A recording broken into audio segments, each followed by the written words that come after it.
So yo, what's up? Magandang umaga sa inyo mga kalapatids. Ito na naman tayo at mali na namang mag-aalaga ng kalapate.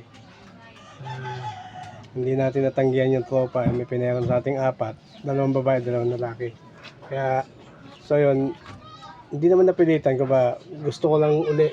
Kasi meron akong 2 rito, yung pares. Tapos yung isa, pinamigay ko kagabi. Galing din sa tropa. Binigay ko na sa kagabi.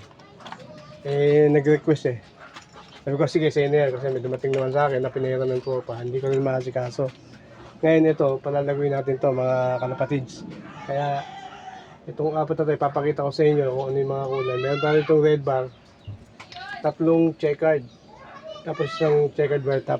Yung checkered white top na yan, dati parang natin yun. Ngayon, ipapakita ko sa inyo yung mga kulay. Pero yun lang, hindi ko nasasabihin sa inyo mga kalapatids. So yun, ipapakita ko sa inyo. Tara.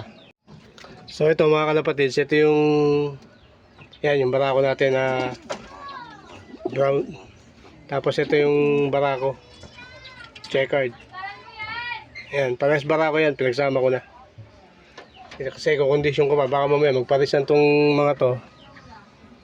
Hindi ko pa nakukondisyon. Ito naman yung mga babae mga kalapatids. Ayan.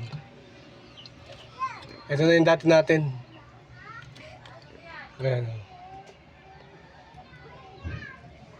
Gusto naman sila, kumbaga pupulgay na lang natin para sigurado tayo. Tapos papainumin na natin sila ng mga multivitamins. So yun nga mga kalapatids, nakita nyo na yung kalapati natin.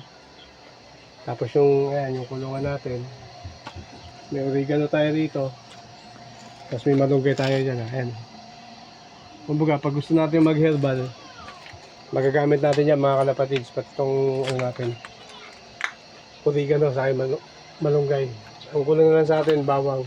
Bibili lang tayo sa panig ng bawang.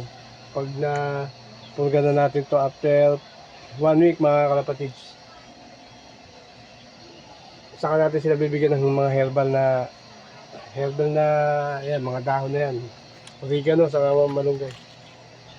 So ayan, hanggang dito na mga kalapatids ang ating video. So yun, welcome back sa ating lahat.